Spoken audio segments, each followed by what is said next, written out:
ಕೊಡಗು ಧ್ವನಿ digital media, ಇದು ಕೊಡಗಿನ ನಂಬರ್ 1 ಯೂಟ್ಯೂಬ್ ಚಾನಲ್ ಅಂತೇಳಿ ಮುಂದೆ ನಾವು ಮಾನವ ಮತ್ತು ಪ್ರಾಣಿ ಸಂಘರ್ಷದಿಂದ ನಮ್ಮ ಜಿಲ್ಲೆ ತತ್ತರಿಸ್ತಾ ಇದೆ. ಮನೆ ಅಧ್ಯಕ್ಷರೇ, ಇವತ್ತು ಬೆಳಗ್ಗೆ ಕೂಡ ನಾನು ಅದನ್ನ ಪ್ರಸ್ತಾಪ ಮಾಡಬೇಕು ಅಂತ ಬಂದೆ, ಅಷ್ಟರಲ್ಲಿ ಕಲಾಪ ಪ್ರಾರಂಭ ಆಗಿರೋದ್ರಿಂದ ನಾನು ಮಾಡ್ಲಿಕ್ಕಾಗಲಿಲ್ಲ.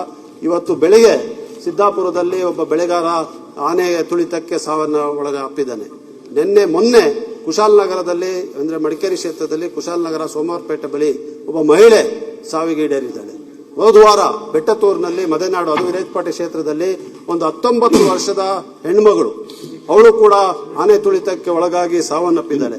ಕಳೆದ 10 ದಿವಸದಲ್ಲಿ 3 ಜನರು ಸಾವನ್ನಪ್ಪಿದ್ದಾರೆ. ಇದು ಬಹಳ ಒಂದು ಆತಂಕಕಾರಿಯಾದಂಥ ಪರಿಸ್ಥಿತಿ ಇವತ್ತು ಕೊಡಗಿನಲ್ಲಿ ನಿರ್ಮಾಣ ಆಗಿದೆ. ಮನೆ ಅಧ್ಯಕ್ಷರೇ, ಆನೆಗಳು, ಚಿರತೆಗಳು, ಹುಲಿಗಳ ಕಾಟದಿಂದ ನಾವು ಅಲ್ಲಿ ಬದುಕನ್ನೇ ಬಾಳ್ಲಿಕ್ಕಾಗ್ತಾ ಇಲ್ಲ ಅಂತ ಒಂದು ಪರಿಸ್ಥಿತಿ ನಿರ್ಮಾಣ ಆಗಿದೆ. ಇದಕ್ಕೆ ಯಾವ್ದಾರೇ ಒಂದು ಶಾಶ್ವತ ಪರಿಹಾರ ತರಲಿಲ್ಲ ಅಂತ ಹೇಳಿದ್ರೆ ಬಹುಶಃ ಅಲ್ಲಿ ಮುಂದಿನ ದಿನಗಳಲ್ಲಿ ಜನವಸತಿಗೆ ಕೂಡ ಸಾಧ್ಯವಾಗೋದಿಲ್ಲ. ಎಲ್ಲ ಅಲ್ಲಿ ಬೆಳೆಗಾರರು ಇರ್ಬೋದು. ಇವತ್ತು ನಾವು ಅಕ್ಕಿಯನ್ನು ಬೆಳೆಯೋದೇ ನಿಲ್ಲಿಸ್ಬಿಟ್ಟಿದ್ವಿ. ಗದ್ದೆಗಳು ಪೂರ್ಣವಾಗಿ ಬೆಳೆಯೋದೇ ನಿಲ್ಲಿಸ್ಬಿಟ್ಟಿದ್ದಾರೆ ಈ ಆನೆಗಳ ತೊಂದರೆಯಿಂದ. ಇದಕ್ಕೆ ಮಾನ್ಯ ಅರಣ್ಯ ಸಚಿವರು, ಮಾನ್ಯ ಮುಖ್ಯಮಂತ್ರಿಗಳು, ಪೂರ್ಣವಾದಂತಹ ಸಂಪುಟ ಸಭೆ ಏನಾರು ಒಂದು ನಿರ್ಣಯವನ್ನ ಕೈ ತೆಗೆದು ನಮ್ಮನ್ನ ರಕ್ಷಣೆಗೆ ಬರಲೇಬೇಕಾಗ್ತದೆ.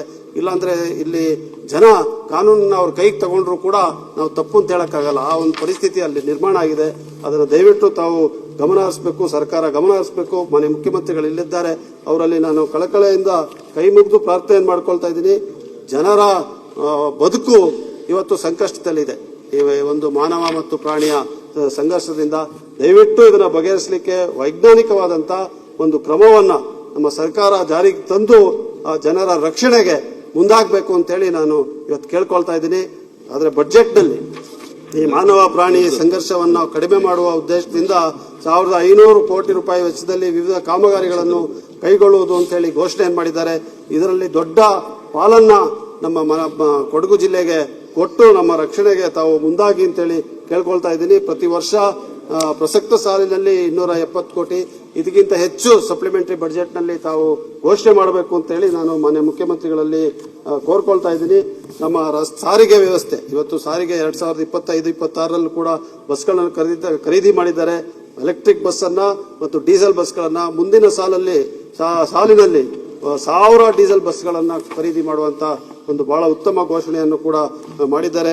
ಒಂದೇ ಒಂದು ಮುಖ್ಯವಾದಂತಹ ವಿಚಾರನ ನಾನು ಇವತ್ತು ಪ್ರಸ್ತಾಪ ಮಾಡಲಿಕ್ಕೆ ಬಯಸ್ತಾ ಇದ್ದೀನಿ. ಮಾನ್ಯ ಅಧ್ಯಕ್ಷರೇ, ಇವತ್ತು ಬೆಂಗಳೂರು ನಗರದಲ್ಲಿ ಹಲವಾರು ಉತ್ತಮವಾದಂತಹ ಕಾರ್ಯಕ್ರಮಗಳನ್ನು ಘೋಷಣೆ ಮಾಡಿದ್ದಾರೆ.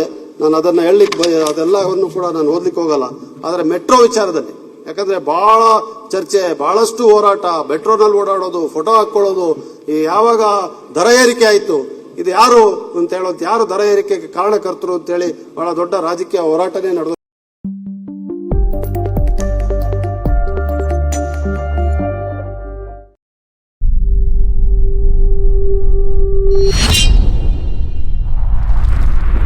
ಕೊಡಗು ಧ್ವನಿ ಡಿಜಿಟಲ್ ಮೀಡಿಯಾ, ಇದು ಕೊಡಗಿನ ನಂಬರ್ 1 ಯೂಟ್ಯೂಬ್ ಚಾನಲ್.